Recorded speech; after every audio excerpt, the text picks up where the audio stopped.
दिव्य नमो अरिहंताणं नमो सिद्धाणं नमो आयर्याणं नमो उवज्झायाणं नमो लोये सव्यसाहं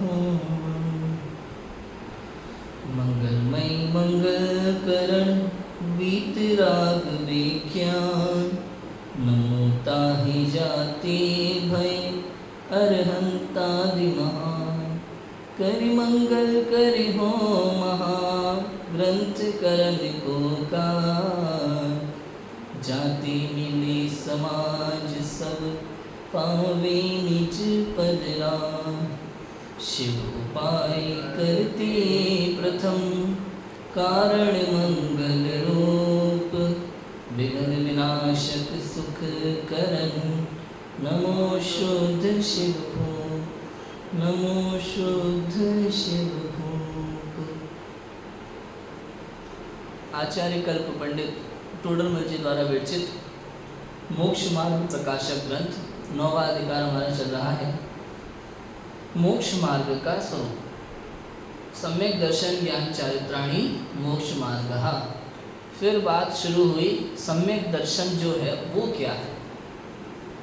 तो उमा स्वामी आचार्य ने वहाँ जवाब दिया था तत्वार्थ सूत्र में कि तत्वार्थ श्रद्धानम सम्यक दर्शन। कल इसमें हमने बहुत सारी चर्चा की थी कि सम्यक शब्द पहले सूत्र से ले लिया गया है। सम्यक तत्वों का श्रद्धान ही, सम्यक तत्व अर्थ का श्रद्धान ही वास्तव में सम्यक दर्शन का लक्षण है।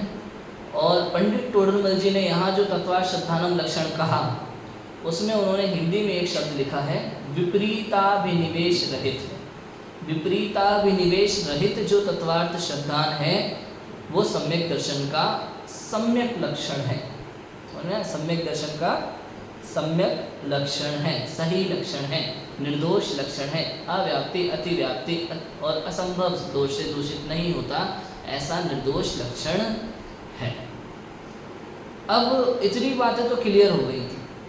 अब नया टॉपिक यहाँ एक स्टार्ट होता है, सम्यक्त्व के विभिन्न लक्षणों का समन्वय।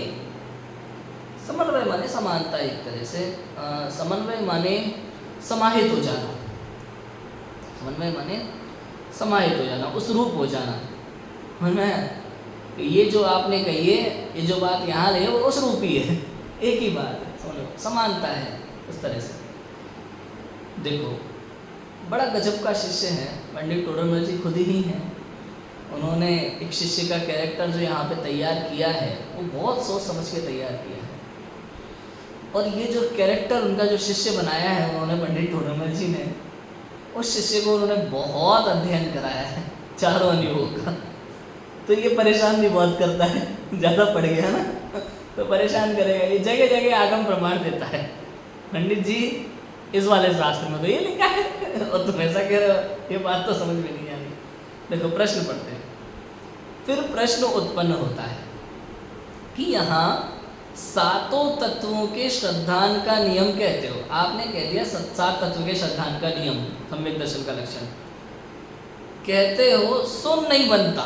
ले सीधा पंडित जी से मना कर रहा है, आप जो 7 तत्वों का श्रद्धान कह रहे हो, ये जो लक्षण बना रहे हो, ये तो नहीं बनता, तुम्हारे कहने से नहीं बनता है पंडित जी तुम्हारे कहने से नहीं बनता।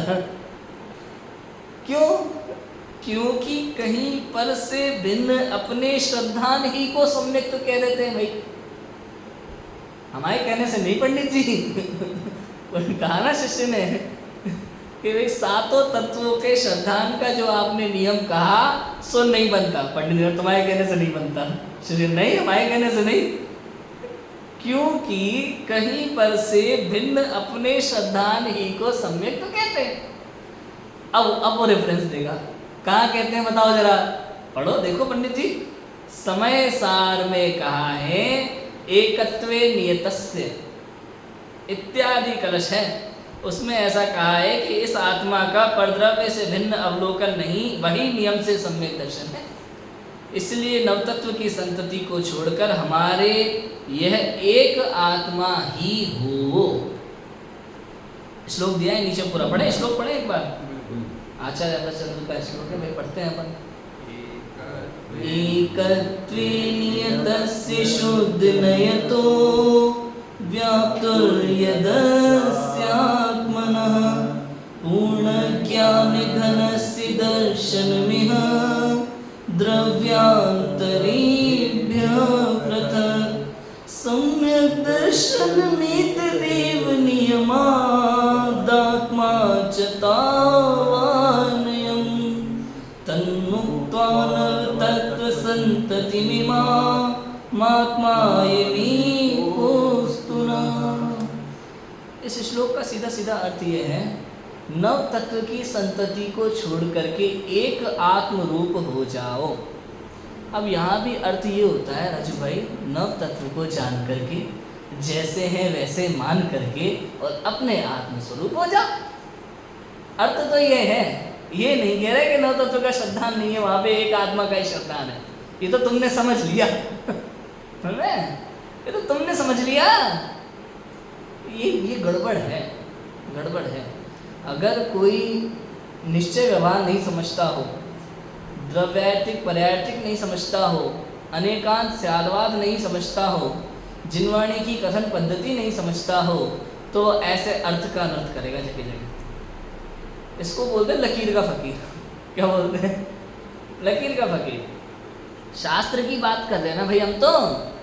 आपको भाई सब संसार में ऐसे अनेक लोग मिलेंगे, अनेक लोग मिलेंगे ऐसे संसार में जो जगह जगह आपके सामने शास्त्र रख के बात करेंगे। शास्त्र में ऐसा लिखा है, शास्त्र में ऐसा लिखा है, शास्त्र में ऐसा लिखा है। अरे भाई, शास्त्र में जो लिखा है वो किस अपेक्षा से लिखा है, किस प्रकरण में लिखा है, किस व्यक्ति को समझाने के लिए लिखा है, किस अवस्था के व्यक्ति को समझाने के लिए लिखा है, किस भूमिका के लिए लिखा है, ये सारी बातें आपको समझनी पड़ेंगी। समझ में आया कि नहीं आया? एक ही बात एक व्यक्ति के लिए उपदेश है और एक व्यक्ति के लिए उसका मना कर दिया जाता है, भाई तुम्हारे लिए नहीं है ये बात।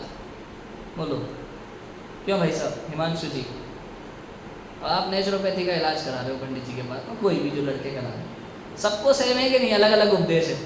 किसी को पंडित जी ने कह दिया भाई तुम घी खाओ, किसी को तुम्हें नहीं खाना पंडित जी से कहो, पंडित जी आपने उसको तो घी खिला रहे हो, हमें मना कर रहे हो, ये कैसे? लड़ जाओ।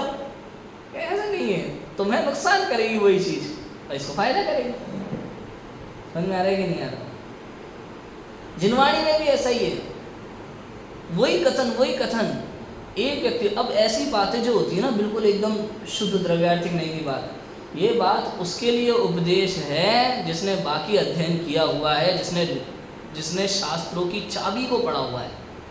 चाबी को पढ़ा हुआ है, व्याकरण पढ़ा हुआ है, ग्रामर पढ़ा हुआ है, नए पढ़े हुए हैं, प्रमाण पढ़ा हुआ समझा है, और स्याद्वाद अनेकांत जो समझता है उसके लिए ये उपदेश है, सबके लिए नहीं है।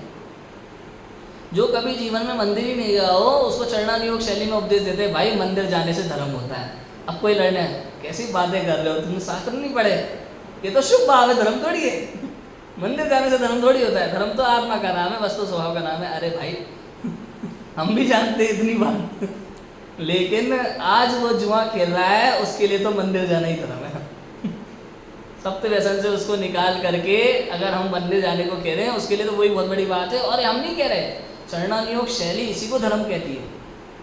चरणानुयोग यही कहता है, चरणानुयोग की नज़र में आप धर्मात्मा हो यदि आप मंदिर जाते हो, दयादान के भाव है, शुभ परिणाम जो भी हैं, चरणानुयोग इसको धर्म की श्रेणी में ले लेता है। कर्णानुयोग मना कर देगा, द्रव्यानुयोग मना कर देगा।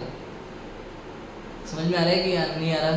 कहने का मतलब ये है कि जिनवाणी में जो बात लिखी है, शास्त्र में जो बात लिखी है, सबसे पहले तो शास्त्र में किस कारण से लिखी है, प्रयोजन, शास्त्र का प्रयोजन समझो। सबसे पहले तो शास्त्र का प्रयोजन क्या है। अपन ने पढ़ा ना 8वें अधिकार में, प्रथमानुयोग का प्रयोजन, कर्णानुयोग का प्रयोजन, चरणानुयोग का प्रयोजन, द्रव्यानुयोग का प्रयोजन क्या पढ़ा था हमने? मोक्ष मार्ग। क्या प्रयोजन पढ़ा था? मोक्ष मार्ग। मोक्ष मार्ग की जब बात चलती है तो आश्रव बंध को हे बताया जाता है, संवर निर्जरा को कथनचित उपादेय बताया जाता है, मोक्ष को परिपूर्ण उपादेय बताया जाता है, और जीव अजीव क्या है? ये है। मोक्ष मार्ग का प्रकरण है। चरणानुयोग में का प्रयोजन क्या है?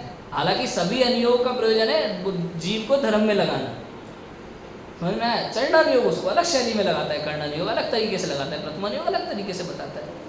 प्रथमानुयोग उदाहरण दे करके समझाता है, सुनो इतिहास में ये वाले राजा हुए थे, इन्होंने ये वाला काम किया था तो ऐसी ऐसी गति हुई थी, तुम भी यही कर रहे हो, समझ लो भैया इशारा कर दिया हमने। ये प्रथमानुयोग की शैली है, अपना अपना हिसाब किताब है। तो द्रव्यानुयोग की बात है यहाँ पे।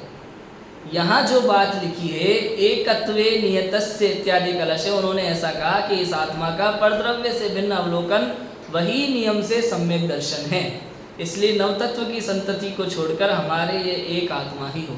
ये नवतत्व क्या है पता है? नवतत्व क्या है? ये क्या है? ये एक तो जीव है और बाकी जीव की पर्याय है। पर्याय है कि नहीं बताओ? एक जीव है और एक अजीव है। अजीव का तो आश्रव बंध संबंध निजरा क्या है? ये जीव अजीव की पर्याय है। जीव है और अजीव है और बाकी जीव अजीव की पर्याय है, ऐसा। ठीक है, अब उसमें देखो मैं एक सीधा सिंपल उदाहरण देता हूँ नवतत्व के संबंध में। एक मूवी आई थी बहुत पहले, हद कर दिया आपने, गोविंदा की मूवी है, हद कर दिया आपने। उसमें क्या था? गोविंदा ही माता था, गोविंदा ही पिता था, गोविंदा ही दादी थी, गोविंदा ही दादा था, और बहन भी वही था और भाई भी वही था। सारे कैरेक्टर गोविंदा ही निभा रहा था उसमें। समझ में आया कि नहीं आया? अब ये बताओ, देखने में जब आप देखोगे उस मूवी को तो आप समझदार व्यक्ति जानेगा कि ये एक है। समझ में आया कि नहीं आया? और कोई नया व्यक्ति होगा तो क्या समझेगा? अलग अलग है। अब तो एक ही चीज में अलग अलग भी समझा जा रहा है और एक भी समझा जा रहा है। ऐसे ही ये जीव अजीव की पर्याय हैं, आश्रव बंध संवर निर्जरा मोक्ष। वास्तव में अपन जीव के अपेक्षा से बात करते हैं। आश्रव भी बंध भी, ये मोहादि विकारी भाव, ये किसकी पर्याय है? जीव की पर्याय है। संवर निर्जरा किसकी पर्याय है? जीव की पर्याय है। मोक्ष किसकी पर्याय है? जीव। तो ये जीव की पर्याय जीव ही है कि अजीब है? बताओ। जीव ही है। समझ में आ गया?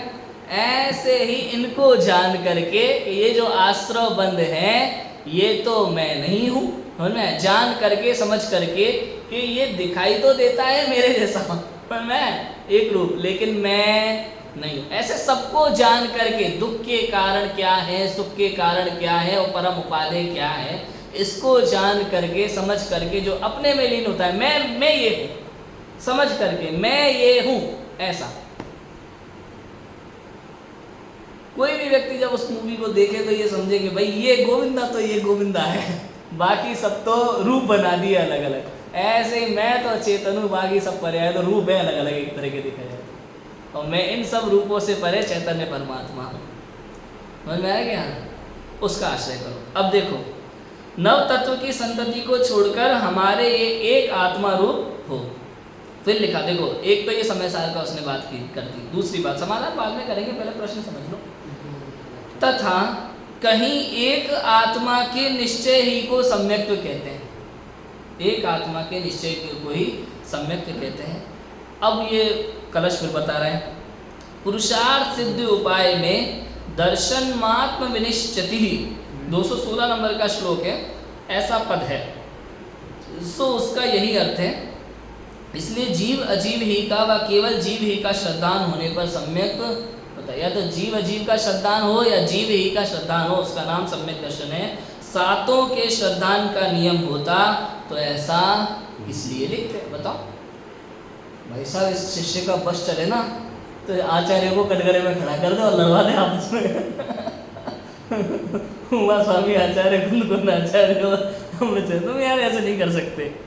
एक तरफ आप लिखते हो तत्वा श्रद्धानम सम्यक दर्शनम, और ये लिख रहे हैं एकत्व नियतस्य, ये लिख रहे हैं दर्शन मात्र निश्चिति, कि भाई एक आत्मा जीव अजीव का श्रद्धान कर लो, एक आत्मा का श्रद्धान कर लो, तुम कह रहे हो सात का श्रद्धान करो। इतनी लंबी चौड़ी बात काहे के लिए? ये बढ़िया है। अमृतचंद्राचार्य कुंदकुंदाचार्य कह रहे एक आत्मा का श्रद्धान करो, उमा स्वामी आचार्य तो फंसा रहे हैं सात का श्रद्धान करना पड़ेगा, ये तो गड़बड़ हो रही है। इसलिए जीव अजीव ही का केवल जीव ही का श्रद्धान होने पर सम्यक तो होता है। सातों के श्रद्धान का नियम होता तो ऐसा वो क्यों लिखते? कुंद आचार्य और अमृतचंद्र आचार्य फिर ऐसा क्यों लिखते अगर सातों का नियम होता है? अब पढ़ते समाधान। पंडित टोडरमल जी ने क्या प्रश्न उठाते हैं, आप देखो कैसे भाई साहब बिना प्रश्न उठाए भी वो पूरी बात लिख सकते थे। समझ में आया? पंडित टोडरमल जी अभी देखो सिद्ध करने के बाद लिख सकते थे बिना प्रश्न उठाए, अपना सारांश लिख देते, खत्म का। मजा नहीं आता, लेकिन उन्हें पता है अगर मैं डायरेक्ट लिख दूंगा इस बात को निकल नहीं पाता। प्रश्न, अरे प्रश्न सामने खड़े होंगे ही होंगे। ऐसे जो भी उन्हें जो लगा कि ये प्रश्न खड़े हो सकते हैं उन्होंने पहले ही उठा के समाधान कर दिया। ये क्वालिटी होती है, क्वालिटी होती है। कई बार ऐसा होता है ना, हम भी सामान्य रूप से जब कोई बात होती है, कहीं बाजार जाते हैं, मैं तो ऐसा करता हूँ, जब कोई मुझसे कुछ पूछता है उसके बाद में तो मुझे पता लगता है और क्या क्या पूछ सकता है। उसने एक प्रश्न किया, मैं सारी बात कह दूँ तो दूसरा प्रश्न करने का मौका ही ना मिले। होता है। देखो समाधान, पर से भिन्न अपना श्रद्धान होता है, सो आश्रवादी के श्रद्धान से रहित होता है या सहित होता है। ये एक बहुत अच्छी शैली है भाई साहब। ये जो शैली है ना, ये बड़ी गजब की शैली है। ये हमें लौकिक जीवन में अपने को इसका प्रयोग करना चाहिए, इस शैली का। किस शैली का? जो प्रश्न, अब जैसे बच्चे हैं, छोटे छोटे बच्चे होते हैं, घर में कई तरह के प्रश्न पूछते हैं। अगर उस प्रश्न का आपने सीधा सीधा उत्तर दे दिया ना उसको, तो मज़ा नहीं आएगा। वो आपकी बात होगी, आपकी बात। आप क्या करो, उससे पूछो और उसी से उत्तर निकलवाओ, तो उसको हमेशा याद रहेगा वो उत्तर उसका होगा, आपका नहीं होगा। ये बहुत गजब की शैली है। समझ में आया कि नहीं आया? सामने वाले के प्रश्न का उत्तर उसी से निकलवाना, और उसको फिर उस पर विश्वास ज़्यादा होता है। समझा ना? उसने दिमाग लगाया ना अपना, आपने कह दिया, वो सोचता रहेगा ऐसा कैसे, ऐसा कैसे। अब यहाँ देखना किस तरह से उत्तर दिया जाता है। पर से भिन्न अपना श्रद्धान होता है, ठीक है, इतना तो मान रहे हो आप, जीव अजीव का श्रद्धान। तो पर से भिन्न अपने को श्रद्धान करना है।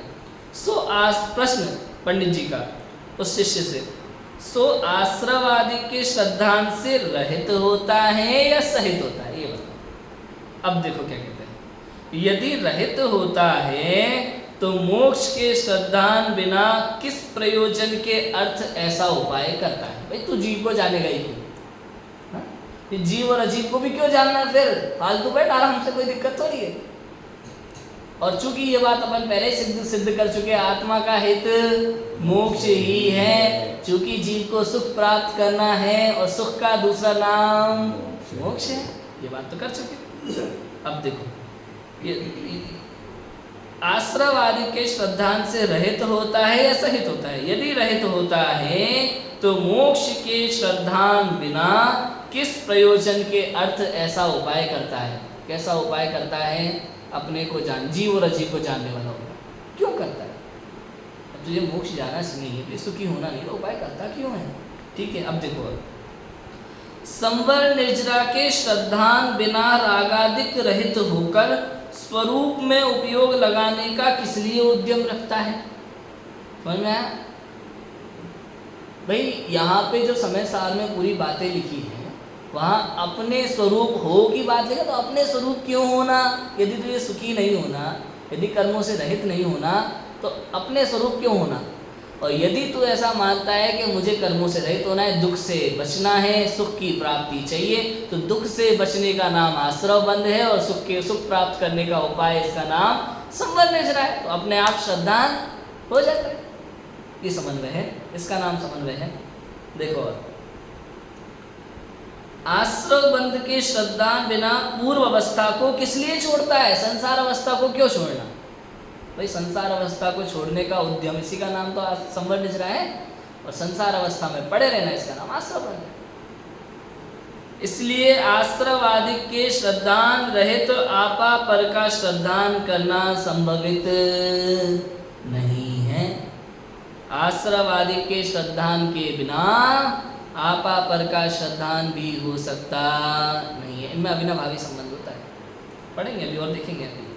यदि आश्रवादी के श्रद्धान सहित होता है, ये रहित वाली बात की, अब सहित की बात पूछते पंडित जी। दो ही तो कारण हो सकते हैं ना हमारे।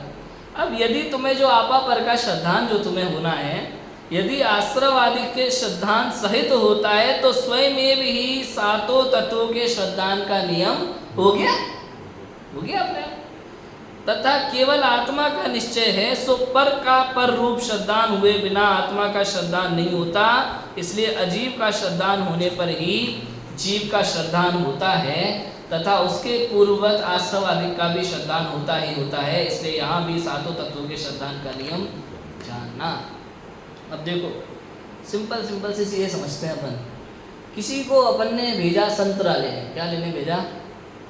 संतरा लेने भेजा। संतरे को इंग्लिश में बोलते हैं ऑरेंज। किसी को अपन ने भेजा ऑरेंज खरीदने के लिए। अब एक उसी का जुड़वा भाई होता है, जुड़वा बहन होती है मौसमी है ना। संतरा की जुड़वा बहन कौन है? मौसमी। अब यदि आपको संतरा खरीदना है तो संतरे के बारे में ज्ञान होना जरूरी है कि कैसा दिखता है।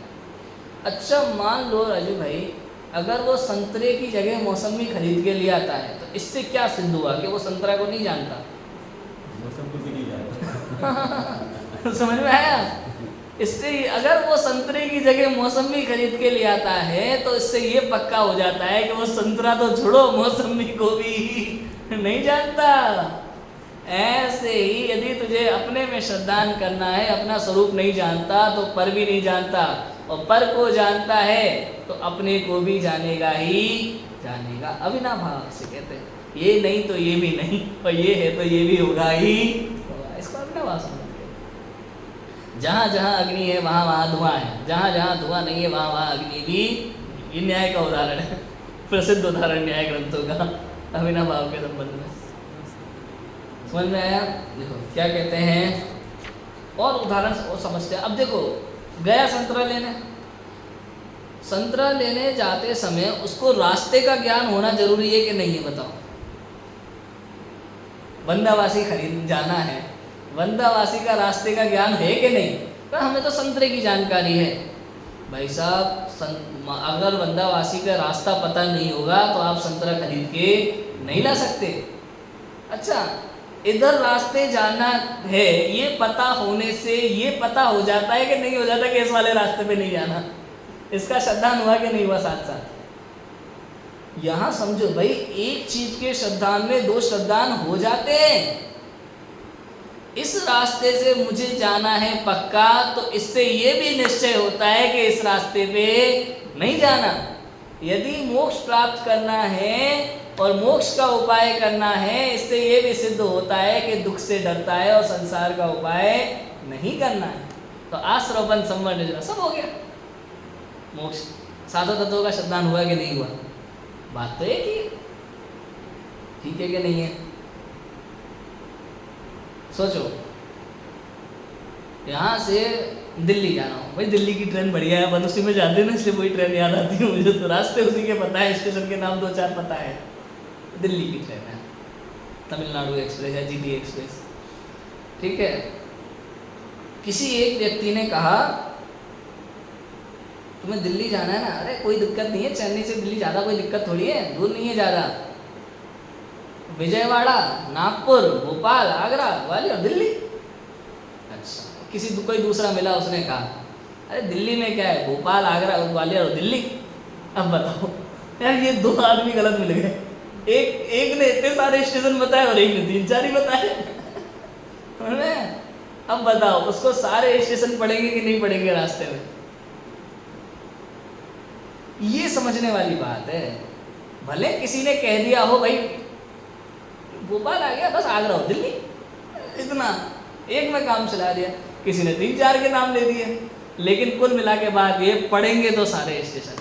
ऐसे ही कहीं पे कह दिया सातों तत्वों का श्रद्धान, कहीं पे कह दिया महात्मा का श्रद्धान, उसमें सातों तत्व समाहित होते ही। यदि तुम्हें सुखी होना है तो वास्तव में तो यही है कि अपने को जानो, मस्त रहो, आनंद में, इसी का नाम सुख है। अपने स्वभाव में मस्त रहने का नाम ही तो सुख है। बताया ना, दुख नाम की कोई चीज थोड़ी ना है। अपने में नहीं रहता है इसका नाम दुख है, और अपने में रहता है इसका नाम सुख है। और क्या है बताओ? समझ में आया कि नहीं आया? आत्मा तो सदा ही सुख का सागर है, सदा सुख का सागर है। बस ये है कि ये समझ लो कि हमने अपने सुख का उपयोग नहीं करना किया अभी तक। शक्कर केवल तभी मीठी नहीं है जब आप उसे खाते हैं। शक्कर केवल तभी मीठी नहीं है जब आप उसे खाते हैं, वो तो सदा काल मीठी है। ऐसे ही आत्मा केवल तभी सुख का सागर नहीं है जब आप उसके सुख का रसास्वादन करते हो, वो तो सदा ही सुख का सागर है। निगोदिया जीव हो चाहे सिद्ध, आत्मा तो एक जैसा है, सदा सुख का सागर है। हमें तब पता चलता है जब हम उसका आनंद लेते हो, तो ये मैं हूँ ये मैं हूँ, तब निर्णय होता है। मैं तथा आश्रवादि के श्रद्धान बिना आपा पर का श्रद्धान व केवल आत्मा का श्रद्धान सच्चा नहीं होता। आश्रवादि की श्रद्धा बिना आपा पर का श्रद्धान और केवल आत्मा का श्रद्धान सच्चा नहीं होता। पंडित टोडरमल जी ने यहाँ 4 लक्षण बताए हैं, इसी में बताए हैं, आगे बताएंगे शायद अभी। 4 लक्षण सम्यक दर्शन के मुख्य, हाँ बताएंगे आगे बताएंगे चारों लक्षण। देव शास्त्र गुरु का यथार्थ श्रद्धान, 7 तत्वों का यथार्थ श्रद्धान, आपा पर का यथार्थ श्रद्धान और निज शुद्धात्मा का यथार्थ श्रद्धान। चारों में अभिनव भाव संबंध होता है, समझ में आया? देव शास्त्र को यथार्थ श्रद्धान। अब देखो प्रवचन सार की 80वीं गाथा में क्या लिखा, जो जानदि अरिहंतम दवत गुणत पज्जे तेम सो जानदि अपाणम मोह खलुजादि तस्नय। जो अरिहंत को जानता है द्रव्य गुण पर्याय से, वो निज आत्मा को जानता है और उसके मोह का नाश होता है। अब देखो गाथा में क्या लिखा, जो अरिहंत को जानता है उसके मोह का नाश नहीं होता मैं क्या लिखा, जो अरिहंत को जानता है वो आत्मा को जानता है। कितना क्लियर करके लिखा, तुम गलत मत पकड़ लेना, एकदम क्लियर करके। भाई अगर आप ये कहते हो कि मुझे देवसात गुरु का श्रद्धान है, तो 100% आपको आत्मा का श्रद्धान होगा ही होगा। ये नियम बना दिया वहाँ पे कि जो अरिहंत को द्रव्य गुण पर्याय से जानता है वो अपने आत्मा को जानेगा ही। द्रव्य गुण पर्याय से हम समान ही हैं अरिहंत भगवान और मैं। कैसे समान है? द्रव्य गुण और पर्याय से समान है, एक जैसे। कैसे? अब वो लोग कहें पर्याय से कैसे भाई हमारी पर्याय उनकी पर्याय, भाई वो भी जीव है, मैं भी जीव हूँ। द्रव्य उनमें भी अनंत गुण है, मुझमें भी अनंत गुण है। और पर्याय, उनकी पर्याय भी प्रति समय बदलती है और मेरी पर्याय भी प्रति समय बदलती है। हम द्रव्य गुण पर्याय से 3 दोनों समान है। देखो मैं है कि नहीं है, इसे जान लो। मैं ऐसा जो जानता है कि मैं भी उनके जैसा ही हूँ, वो अपने आत्म स्वरूप का अनुभव करता है और उसके मोह का क्षय। मोह का क्षय, अब देखो लिख दिया। अब जैसे होता है ना भाई, गिलास में दूध भरा तो खाली जगह खत्म होती जाती है और भरता जाता है। अब कोई कहे खाली नहीं रहा और कोई कहे भर गया, बात तो एक ही है। आत्मा को जाना और मोह का नाश हुआ, बात एक ही है, एक जैसा मामला है। मोह की अपेक्षा से कह दो या आत्मा की अपेक्षा से कह दो, बात तो हम ही। मैंने अपने को जाना और मोह अपने आप दूर हो गया। और मोह को दूर थोड़ी करना पड़ता है अलग से, दो काम नहीं है, एक ही काम है। कहने का अर्थ ये है, मेरा काम तो मात्र जानना है, मोह तो अपने आप दूर। मोह भगाना मेरा कोई काम नहीं है, मेरा मोह से कोई झगड़ा नहीं है, मुझे उससे कोई लेना देना नहीं है। तो अपने को जाना और मोह धीरे से निकल जाता है साइड से। मैं वो उदाहरण दिया था मैंने, इसका कर्म कैसे भागता है। उसको भाव नहीं देते तो अपने आप है ना, बताया था ना।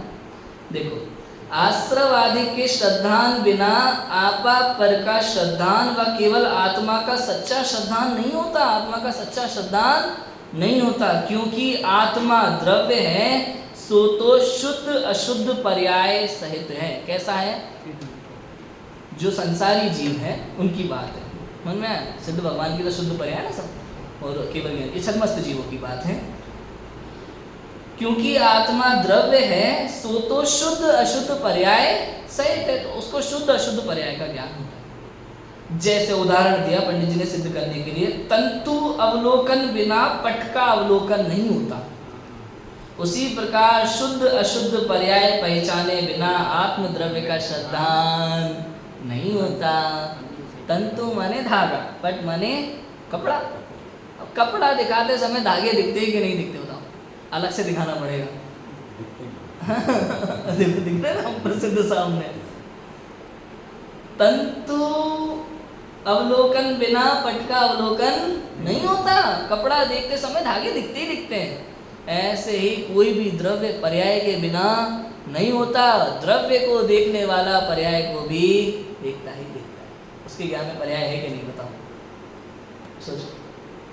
और चूंकि ये संसारी आत्मद्रव्य, हमारी बात चली ना, जिनका मोक्ष हो गया उनके बारे में क्या बात करना, हम तो अपनी बात करते हैं, है ना। इसलिए पंडित टोडर जी ने लिखा कि भैया पर्याय जो कोई भी द्रव्य शुद्ध अशुद्ध पर्याय सहित है, यहाँ पे जीव में, है ना, अपनी बात चल रही है, शुद्ध अशुद्ध पर्याय सहित है, और कोई भी द्रव्य पर्याय के बिना नहीं होता। और यदि उसे द्रव्य को समझना है तो द्रव्य गुण पर्यायात्मक है ना, चूंकि गुण पर्यायात्मक है ना द्रव्य, तो गुण और पर्याय से सहित देखना होगा।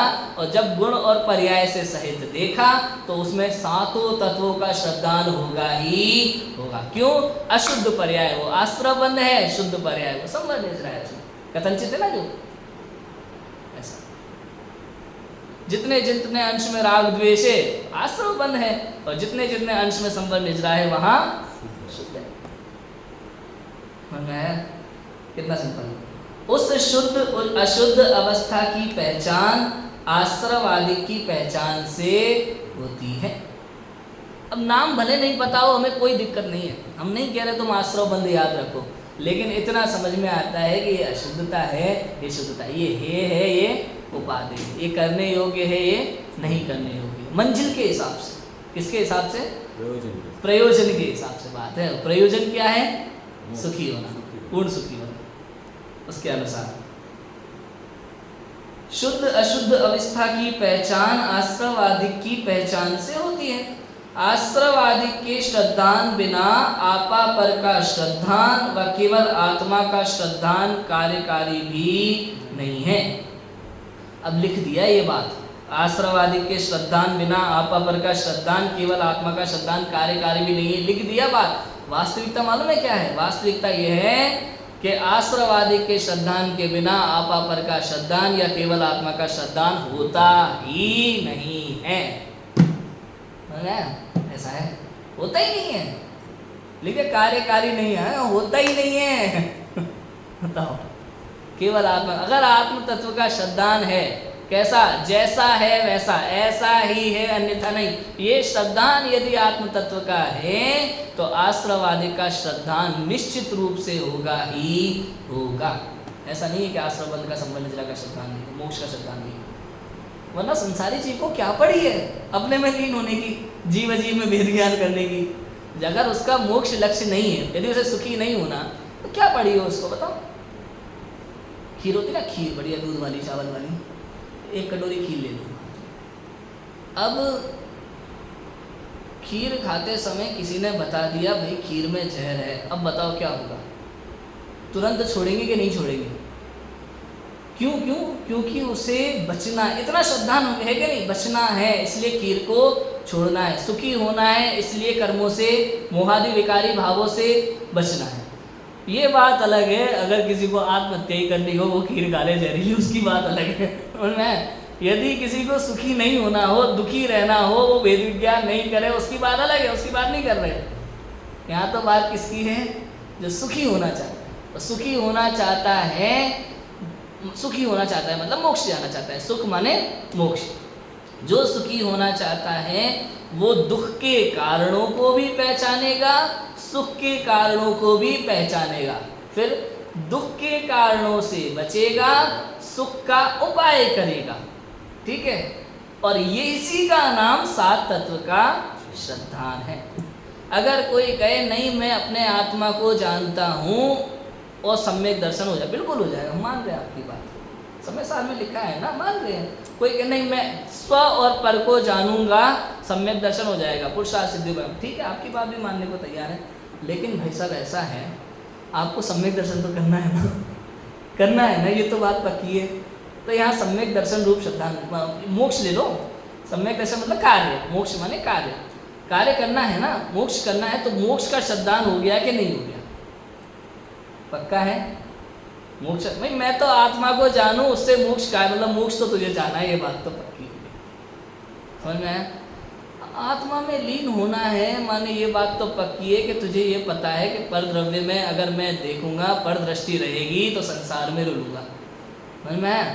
और यदि तू पर से दृष्टि हटाकर स्व में लगाना चाहता है तो भाई साहब पर से दृष्टि हटा, पर में दृष्टि लगाने से दुखी होगा ये आश्रव बंध, और पर से दृष्टि हटाना इसका नाम संवर निजरा, है ना? और पूर्ण रूप से अपने में स्थिर हो जाना इसका नाम तो मोक्ष।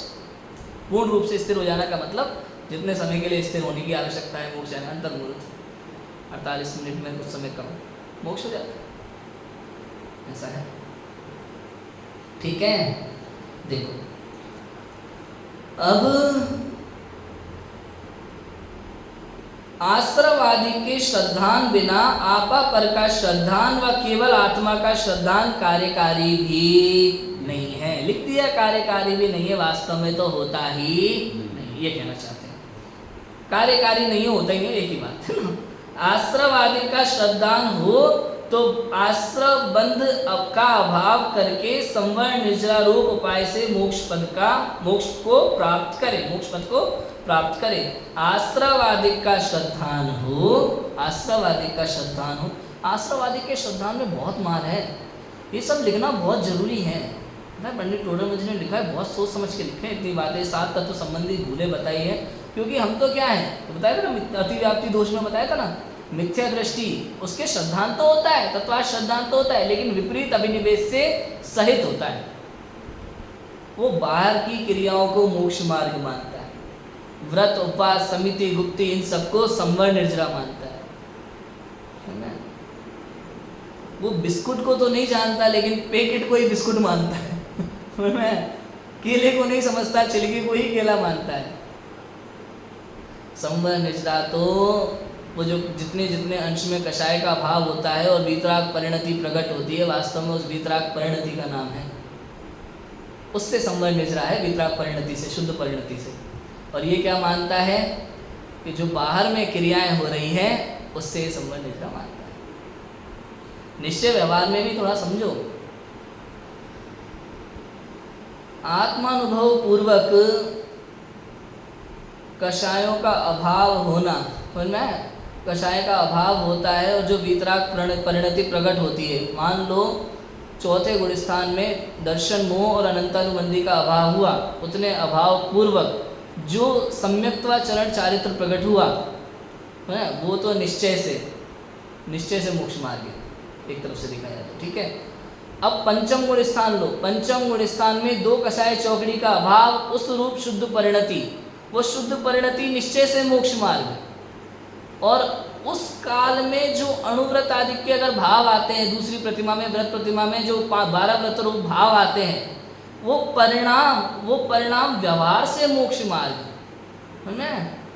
और बाहर में जो क्रिया दिखाई देती है वो क्रिया दूसरों के लिए मोक्ष मार्ग है ना, अपने लिए नहीं है। दुनिया उसको देख करके समझती है ये धर्मात्मा है, उससे मेरा कोई संबंध, वो जड़ की क्रिया है, उससे मेरा कोई संबंध।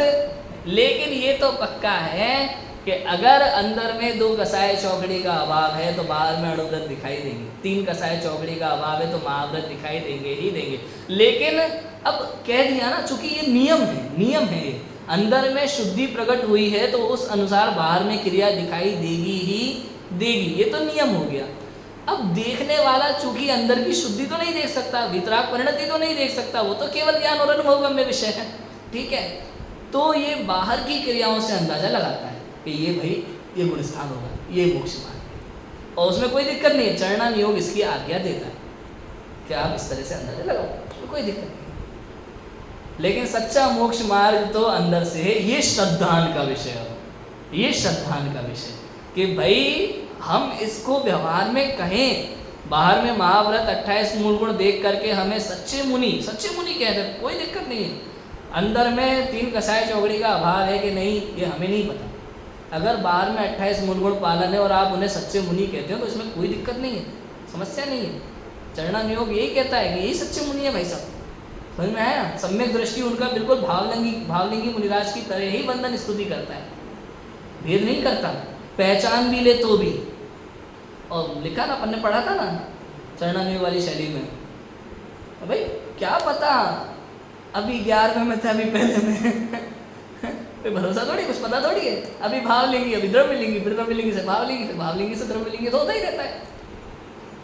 तो बाहर की क्रिया से ही उनकी पूज्यता है। अब ये श्रद्धा का विषय यहाँ समझना पड़ेगा वास्तव में आश्रव बंध क्या है, क्योंकि अगर ये पूजा पाठ को उपादेय मान लेगा, व्रत उपवास को उपादेय मान लेगा, अणुव्रत महाव्रत को उपादेय मान लेगा, तो फिर ये आत्मा को उपादेय नहीं मान सकता, तो ये भटकेगा संसार।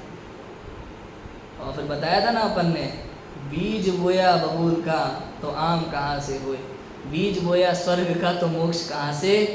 ये सारा स्वर्ग का बीज है ये सारी क्रियाएं क्या है, स्वर्ग के बीज है, उनमें मोक्ष नहीं मिलेगा। हाँ थोड़ा सा डिफरेंट द्रव्यलिंगी का आपने जो बोला, थोड़ा सा उस पर पॉइंट क्लियर, आपने बिल्कुल सही रेफरेंस दिया कि भावलिंगी मुनि द्रव्यलिंगी है और द्रव्यलिंगी के द्वारा ही भावलिंगी होना ही है। तो फिर हर जगह पे वो मतलब वो भी उतना ही बराबर है, बट हर जगह पे जो एग्जांपल लेते हैं द्रव्यलिंगी का, वो इस तरह से क्यों अलग उसको इतनी उस अपेक्षा से देखते हैं। एग्जाम्पल्स में द्रव्यलिंगी को लिया जाता है, क्यों नहीं कहते कि वो द्रव्यलिंगी भी उस मार्ग पे जाने वाला है, ये वो आगे बढ़ने वाला है, तो सिर्फ उतनी अवस्था को ही लेके क्यों उस पर चोट इतनी तरह से करते हैं। मतलब प्रकरण के अनुसार जहाँ अब देखो अलग अलग अनुयोग में अलग अलग बात है। चरणानुयोग में इस तरह से अलग से नहीं किया जाता द्रव्यलिंग को, लेकिन द्रव्यानुयोग में यहाँ लिखा, द्रव्यानुयोग की व्याख्यान पद्धति ऐसी होती है, चूंकि वहाँ पे आश्रव बंध को हे करना है और संवर निर्जरा को उपादेय करना है, मोक्ष मार्ग को सही रूप से बताना है। कोई ये ना समझ ले कि इन क्रियाओं का नाम मोक्ष मार्ग है, इसलिए इसको हे रूप बता करके उस क्रियाओं की उपेक्षा करके सही मार्ग बताते हैं कि भाई वास्तव में तो मोक्ष मार्ग अंदर से खुलता है, बाहर से नहीं। इस तरह से वहाँ उसको जहाँ प्रकरण जैसा चल रहा है, मैंने कहा ना द्रव्यानुयोग में मोक्ष मार्ग का बताना है, क्योंकि सच्चा मोक्ष मार्ग बताना है। यदि यहाँ पे ये कह दिया कि नहीं ये भी द्रव्यलिंग भी सही है, तो वहाँ पे फिर वो आश्रव बंध को उपादेय मानना पड़ेगा। समझ में आ रहा है? तो ये गड़बड़ है। इसलिए भेद ज्ञान करना है, खाली बस वहाँ पे भेद ज्ञान करना है। भाई ये आश्रव बंध है, ये जो कारण है शुभ भाव होते हैं, भूमिका अनुसार परिणाम होते आएंगे, रोक भी नहीं सकते, उसमें कोई बुराई नहीं है, कोई दिक्कत नहीं है। लेकिन उपादेय तो परम उपादेय कौन है? चैतन्य परमात्मा। मैं यहाँ रम जाओ, यहाँ जम जाओ, इसको जानो, अपने को जानो, अपने को जानो, बस इतना करो। ये अब ये भी देखो पढ़ाई है अपनी, वास्तव में तो ये पंडित जी साहब बताइए पढ़ाई है, अपन लोग इतनी बातें कर रहे हैं ना, ये सब पढ़ाई है, इसकी जरूरत नहीं है। अपने को जानो, आश्रव बंध भी होगा, संवर निजरा भी होगा, सात तत्व का श्रद्धान भी होगा, सम्यक दर्शन भी होगा और मोक्ष मार्ग भी शुरू होगा। केवल अपने को जानना है, अपने स्वभाव का अनुभव करना है, ये मैं हूँ, ये मैं हूँ, बस इसका अनुभव करना है और कुछ नहीं। जैसे लोग देखते हैं ना कई बार अपनी शादी की वीडियो कैसेट में देख रहा हो, दुख भरी दास्ता की वीडियो कैसेट बच्चा देख के ये मैं हूँ, ये मैं हूँ, ये मैं हूँ। तो मैं ऐसे ही अपनी जो संसार में पूरी पिक्चर चल रही है, इस पूरी पिक्चर से भिन्न अपने को देखे ये मैं हूँ, ये मैं हूँ, ये अनुभव चाहिए। लेकिन फिर हजारों में अपने को, समस्त द्रव्य में अपने को पहचाने लगा। हाँ बट उसमें भी पंडित जी कह रहे हैं ये मैं हूँ जानो, बट यहाँ पर ये पंडित जी भी वही कह रहे हैं कि इस पे पहले वो भी उसमें तारतम्यता भी है, उसमें समाहित है वो बिल्कुल। तो यहाँ पे हाँ तो इसलिए वो जो पंडित जी कह रहे हैं वो तो उसी तरह से एग्जैक्टली नहीं ले सकते, ये पढ़ने के बाद समझे तब तो बात समझ में बिल्कुल आए। सही बात है। नहीं तो वो तो हम कह ही रहे हैं ना भाई, ये बात तो हम सिद्ध कर ही रहे। मैंने क्या कहा था भाई, द्रव्यानुयोग का उपदेश किसके लिए? जो पहले पढ़ चुका हो उसके लिए है, सबके लिए नहीं है। डायरेक्ट उपदेश ग्रहण नहीं। मैंने बताया ना व्यक्ति कौन है, किस अवस्था में है, समझ में आया, उसके विचार क्या, ये सब समझ करके उसको उसकी अपेक्षा से उपदेश दिया शास्त्रों में। पंडित जी ने जो लाइन कही थी ना, बहुत अच्छी लाइन थी उन्होंने जो कही थी। क्या कही थी कि ये जो जिनवाणी है पूरी की पूरी आपके लिए नहीं लिखी है, ये पूरा का पूरा ग्रंथ आपके लिए नहीं लिखा। आप अपने रोग को पहचानो, अपने रोग को पहचानो, उसके अनुसार इलाज ढूंढो, अपना इलाज कर लो। पूरा का पूरा डॉक्टर जो है वो आपके लिए थोड़ी बना है आपके रोग के अनुसार आपका इलाज होना है, समझ में आया? तो उतना ही करना है। अब यहाँ तो ये कह रहे भाई मैं हूँ ये जानना, इसमें सात तत्व का श्रद्धान आ ही जाता है, इसी का नाम तो समन्वय है। कितना अपन ने सिद्ध किया भैया, मैं हूँ ये जान रहा है, क्यों जान रहा है भाई? सुख प्राप्त करना है, मतलब मोक्ष का श्रद्धान आ गया। अब इसमें इसको दुखों से बचना है, सुख प्राप्त करना है तो दुखों से बचना है, मतलब वो आश्रव बंध पहचानता है। जरूरी नहीं है आश्रव बंध को पहचाने, ये मेरे लिए अहितकारी है इतना समझता है ना, इसमें आश्रव बंध का श्रद्धान हो जाता है। हितकारी और अहितकारी की पहचान आश्रव बंध और संवर निजरा का श्रद्धान है। पहचान माने वैसा माने, हितकारी और अहितकारी जानना है बस। और ये त्रियंचों में भी होता है, इस सभी ये चारों गतियों में होता है। इतनी समझ, जितने भी संगी पंचेंद्रिय भव्य जीव हैं वो सब ये निर्णय कर सकते हैं, ऐसा है। देखो, आश्रवादी के श्रद्धान बिना आपा पर का श्रद्धान न केवल आत्मा का श्रद्धान कार्यकारी नहीं है, क्योंकि श्रद्धान करो या न करो, आप हैं सो आप हैं ही, पर है सो पर। अब लो आप श्रद्धान करो चाहे नहीं करो। मैंने भी कहा था ना, शक्कर कब मीठी है, हम खाएं तब मीठी है। अरे नहीं, खाओ चाहे मत खाओ, शक्कर तो मीठी है। ऐसे ही मैं तो मैं ही हूँ, तुम जानो चाहे नहीं जानो, पहचानो चाहे नहीं पहचानो, उससे फर्क थोड़ी पड़ता है। वस्तु तो वस्तु है, और बस वस्तु जैसी है उसको वैसा मान लेना, इसका नाम सम्यक दर्शन। इतना है। और हमारी गलती क्या है वास्तव में, ये मोह के कारण, तीव्र मोह है, तीव्र मोह है। मैं अपने को भूला हुआ हूँ और परद्रव्यों में ये मैं हूँ, ये मैं हूँ, ये मैं हूँ, ऐसी बुद्धि रखता हूँ। तो ये अनादि की संतति चली आ रही है, ऐसी कैसी अनादि की बुद्धि है। अनेक भवों में हमने अपने परिवार के लिए, रिश्तेदारों के लिए, पुत्रों के लिए, सबके लिए अपने जीवन जिया। अनेक भवों में क्या नहीं बनने का हमने लक्ष्य नहीं बनाया होगा, सोचो। आज हमें लगता है किसी को भी, या कोई अच्छी पोस्ट पे पहुंच गया, उसे देख के लगता है ये बढ़िया है यार, क्या बढ़िया है, संसार में भटक रहा है क्या बढ़िया है बताओ। किसी को भी, कभी भी आपके मन में, किसी के मन में ऐसा भाव आए यार ये बढ़िया, निदान मंद का कारण होता है कुछ नहीं, क्या बढ़िया है, संसार में रुल रहा है, मैं बढ़िया हूँ मैं बढ़िया हूँ। एक बात मैंने बहुत पहले कही थी, जगत में दोहा चलता है ना एक, बुरा जो देखन में चला बुरा न मिलिया कोई, जब दिल खोजा आप ना मुझसे बुरा ना कोई। मैंने प्रश्न उठाया इस पर, भाई तुम बुरा देखने निकले क्यों थे, पहले ये मुझे ये बताओ ऐसी क्या समस्या आन पड़ी तुम्हारे जीवन में, तुम बुराई देखने निकल पड़े। भलाई देखने निकलो ना। फिर मैंने कहा भला जो देखन में चला, भाई अच्छा खोजो तो समझ में आए, बुरा खोजने तुम गई क्यों थे ये बताओ। भला जो देखन में चला भला न मिलिया कोई, क्यों? क्योंकि मेरे लिए कोई भला नहीं है, मेरे लिए तो अरिहंत सिद्ध भी नहीं। भला जो देखन में चला भला न मिलिया कोई, जब देखा अंतर में मुझसे भला ना कोई मेरे लिए मुझसे भला कोई नहीं है, मेरे लिए कार्यकारी मैं ही हूँ, मेरे लिए मैं ही कारण हूँ और मैं ही कार्य हूँ, कोई नहीं है, जरूरत ही नहीं। और इसी के श्रद्धान में 7 तत्वों का श्रद्धान आ जाता है। इतना सही तो है। आश्रवादी का श्रद्धान हो तो आश्रव बंध का अभाव करके संवर निर्जरा रूप उपाय से मोक्ष पद को प्राप्त करे। आश्रव आदिक का, आश्रव आदिक माने आश्रव के बाद के सारे तत्व, आश्रव बंध संवर निर्जरा मोक्ष।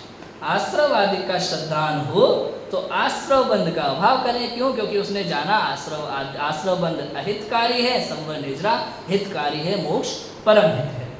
तो आश्रव बंध का अभाव करके संवर निजरा रूप उपाय से मोक्ष पद को प्राप्त करे। आश्रव बंध हे है, उनका अभाव करना है, संवर निजरा उपादेय है, वो मोक्ष का उपाय है, उसे उपाय करना है और मोक्ष पद को प्राप्त कर लेना है। तथा जो आपा पर का भी श्रद्धान कराते हैं सो उसी प्रयोजन के अर्थ कराते हैं। जो आपा पर का भी श्रद्धान कराते हैं उसी प्रयोजन के अर्थ कराते हैं। भाई उन्होंने बहुत बड़ी बात की, अपने छोटे में कह दिया, प्रयोजन के अनुसार, प्रकरण के अनुसार है ना, उनको भी पता होगा, दूसरे शास्त्र भी उन्होंने पढ़े होंगे उनमें सारी बातें हैं कुछ। और देखो आचार्य देव ना कम से कम शब्दों में अधिक से अधिक बात लिखते हैं, कुछ समझने की बुद्धि होती है। हमारे मम्मी पापा भी तो हमको जरूरत है ना, पूरी की पूरी बात विस्तार से समझा के लिखते हैं, बोलते हैं, इशारे में बोल देते हो, हम समझ जाते हैं यहाँ वही करना है। इसकी संसारी व्यवस्था ऐसी है जीव की, ये व्यवहार बहुत अच्छे से समझता है। लोग व्यवहार में आप इससे कुछ भी कह दो अच्छे से अपेक्षा समझता है कि आप कौन सी अपेक्षा से बात करें। जिनवाणी में लकीर का फकीर बन जाता है। आचार्य ने ये बात लिख दी, अब तो ऐसा ही है। यहाँ अपेक्षा नहीं समझना चाहता। ये क्यों लिखा है, किसके लिए लिखा है, किस अपेक्षा से लिखा है। आपा पर का भी श्रद्धान कराते हैं, सो उसी प्रयोजन के अर्थ कराते हैं। उन्होंने कह दिया आपा पर का श्रद्धान करो, बहुत बिल्कुल ट्रेन की तरह। भाई किसी ने कह दिया भाई विजयवाड़ा, नागपुर, भोपाल, आगरा और दिल्ली, और किसी और से पूछा भाई दिल्ली जाना है, स्टेशन कौन सा पड़े, अरे भोपाल, आगरा और दिल्ली बस। अब बताओ, और उसमें बाकी स्टेशन आ गए कि नहीं आ गए। तो ऐसे ही एक आचार्य ने कह दिया सात तत्व का श्रद्धान सम्यक दर्शन, उन्होंने कह दिया आपा पर का श्रद्धान सम्यक दर्शन, उसमें आश्रवादिक भी आ ही जाते हैं। समन्वय है इसमें। इसलिए आश्रवादिक के श्रद्धान सहित आपा पर का जानना व आपका जानना कार्यकारी है। क्या लिखा फिर से, आश्रवादिक के श्रद्धान सहित, रहित जानेंगे तो क्या समस्या होगी वो बता दी थी। यहाँ पे इसलिए कह दिया आश्रवादिक के श्रद्धान सहित ही आपा पर का जानना कार्यकारी है। और वास्तव में तो आपा पर का जानना तभी माना जाएगा जब आश्रवादिक का श्रद्धान हो। और अगर तुम कहो नहीं मुझे तो अपना श्रद्धान है, तो निश्चित रूप से उसमें आश्रवादी का श्रद्धान आएगा ही आएगा। ऐसा है, ठीक है। ऐसा खाना खा लिया ऐसा बोलने में रोटी सब्जी दाल चावल सब आ जाते हैं, आत्मा के श्रद्धान में बाकी 7 तत्व आ जाते हैं। ऐसा है। आगे उसमें और भी प्रश्न उठा रहा है शिष्य, बड़ा स्वाध्यायी जीव है, वो अपना पूरा दिमाग लगा रहा है और भी प्रश्न उठा रहा है, और पंडित टोडरमल जी उनके उत्तर देंगे, इसकी चर्चा पर करेंगे। अभी की बात तो विराम। ओम नमः शिवाय।